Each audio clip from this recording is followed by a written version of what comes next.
First, giving honor to God as the head of my life, and I want to dive right into this video because we are in the season of change. Things are about to change. Things are about to shift. Not only just the seasons, literally, because we are about to go from winter to spring. Financially, things are about to shift and change. Spiritually, things are about to shift and change. And the world as we know it is about to shift and change. This is the season of change. So as we enter this season of change, we must look in the mirror and see how must I change to also change with this season. Remember, we're not talking about literal seasons. Forget about spring and winter for a moment. How must I change with the season? Okay, because if you don't change with the season, you'll be left as the change happens. Okay, we must first spiritually change and be willing to sacrifice obediently to the Lord because of our love for Him. Okay, so we must be willing to sacrifice the old desires of the world, the old things that we once thought were common and we thought were normal and we thought nothing was wrong. We must be ready to sacrifice those things in this season of change. We must align ourselves in this season of change with the Lord, because if we're not grounded in Him, we won't see the season of change unless you're aligned with Him, because it is on the horizon nonetheless. The definition of change is making or becoming different, transforming or replacing something.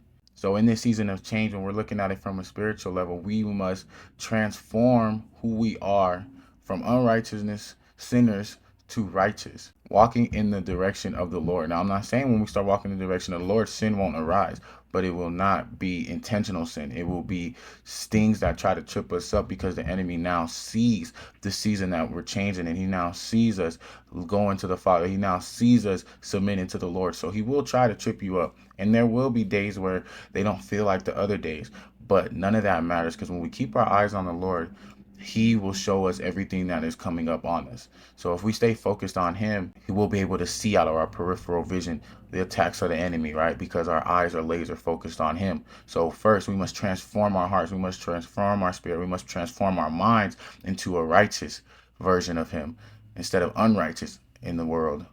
Replacing something. We must replace the fleshful desires of the world. We must replace the things we do, the fornicating, the evil speaking, the hatred. We must replace those things with love, with kindness, with peace, with all of the fruitful things, so that we could bear good fruits and we could be in God's good grace for His good pleasure in this season of change. Now we've touched on the season of change as far as spiritual, and how we must first change so that we don't get left behind as these things happen in the world. But now let's shift over real fast to the financial change that is about to happen, okay? And when I say change, remember, change is to make or become different, transforming or replacing something. Okay, so when we talk about this change, we're talking about this financial shift, this wealth transfer that's going to be the underlying layer of this financial shift. Now, this isn't just me just trying to rant or say something that I think is going to happen or something that I think will come to pass. This is something that is in the works. That's something that is about to come into fruition.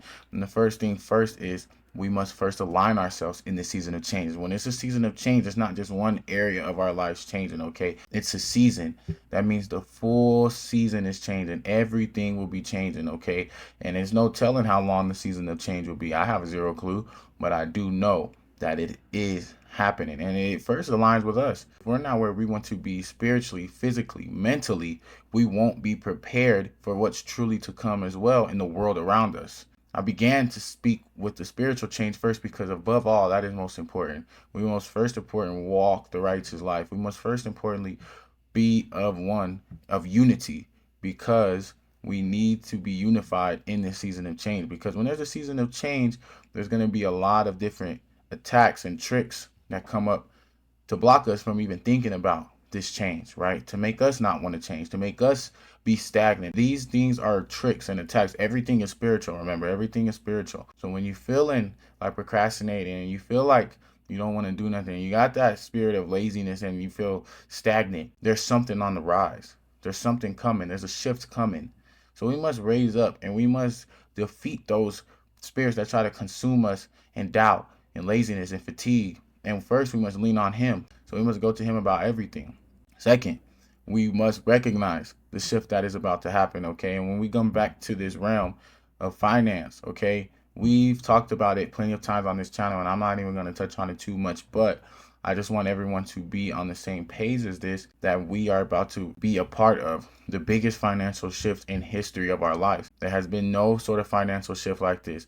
Not when ACH rolled out, not when the internet first came around. This is the biggest one right here. I truly want us to grasp the concept of the banks have been maneuvering the way they've been maneuvering for centuries. Since the late 1800s, since the early 1900s, since the mid 1900s, since the early 2000s, it's been the same system. And now this system is about to change. So when we're in this season of change, as we're looking from the finance point of view, again, I must stress this. We must also be in the season of change. It starts right here in the heart. Change the heart. Change the ways, live in righteousness, live for him, the Lord, because even in this season of change, even with the wealth transfer, even with the things we can obtain, if we know what's going on, it is all in vain if it is not for the Lord. So if we do not have the Lord, if we do not shift in this season of change, even if we obtain these things, they will be unrighteous. We will not use it for the stewardship of his kingdom, to strengthen his kingdom, to glorify God. We will use it for our own personal desires, for our own self-ambition, for our own greed, for our own things that we want to do instead of what he wants us to do.